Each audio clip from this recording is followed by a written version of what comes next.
ഇന്ധനവില വർധനവ് പിൻവലിക്കുക, കേന്ദ്ര ട്രാൻസ്പോർട്ട് നിയമ ഭേദഗതി പിൻവലിക്കുക, ലേബർ കോഡുകൾ ഒഴിവാക്കുക, ഉദ്യോഗസ്ഥ പീഡനം അവസാനിപ്പിക്കുക തുടങ്ങിയ ആവശ്യങ്ങൾ ഉന്നയിച്ച് confederation of motor workers Malappuram ജില്ലാ കമ്മിറ്റിയുടെ നേതൃത്വത്തിൽ കളക്ടറേറ്റ് പരിസരത്തെ പോസ്റ്റ് ഓഫീസിലേക്ക് മാർച്ചും ധർണയും നടത്തി. CITU ഓഫീസ് പരിസരത്തു നിന്നും ആരംഭിച്ച പ്രകടനം കളക്ടറേറ്റ് കവാടത്തിൽ പോലീസ് തടഞ്ഞു. ധർണാ സമരം CITU സംസ്ഥാന വൈസ് പ്രസിഡന്റ് V ശശികുമാർ ഉദ്ഘാടനം ചെയ്തു. ജില്ലാ പ്രസിഡന്റ് അഡ്വക്കേറ്റ് ഫിറോസ് ബാബു അധ്യക്ഷനായിരുന്നു. ജില്ലാ secretary advocate P Amsakutty, T Kabeer, N Arumukhan, K Santhosh, KP Faisal, K Govindankutty, Shajid K എന്നിവർ സംസാരിച്ചു. പ്രകടനത്തിനും ധർണയ്ക്കും P Ashraf, K Jafar, T ജയഭാരതൻ, AK Varadan തുടങ്ങിയവർ നേതൃത്വം നൽകി.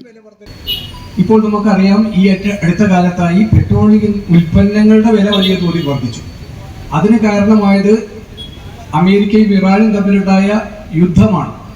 ആ യുദ്ധത്തിന്റെ പശ്ചാത്തലത്തിൽ നമ്മുടെ രാജ്യമെടുത്ത സമീപനമാണ് പെട്രോളിയം ഉൽപ്പന്നങ്ങളുടെ വിലക്കയറ്റം നമ്മുടെ നാട്ടിൽ ബാധിക്കാനിടയാക്കിയത്. കാരണം വേണമെങ്കിൽ നമുക്ക് ഇന്ത്യ രാജ്യത്തിന് കുറഞ്ഞ വിലയ്ക്ക് പെട്രോളും മറ്റു ഉൽപ്പന്നങ്ങളും വാങ്ങാനുള്ള സൗകര്യം റഷ്യയിൽ നിന്നോ അതുപോലെ തന്നെ മറ്റ് ചില രാജ്യങ്ങളിൽ നിന്നൊക്കെ സൗകര്യം കിട്ടുമായിരുന്നു.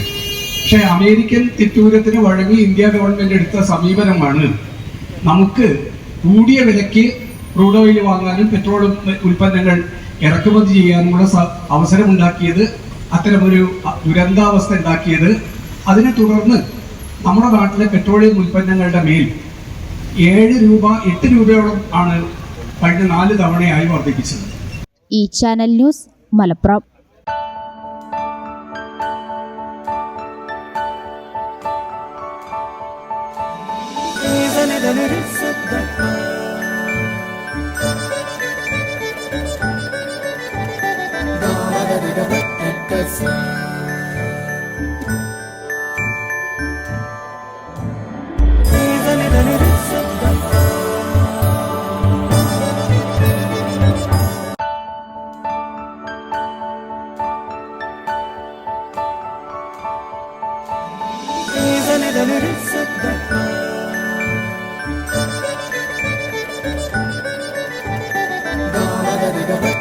Yes.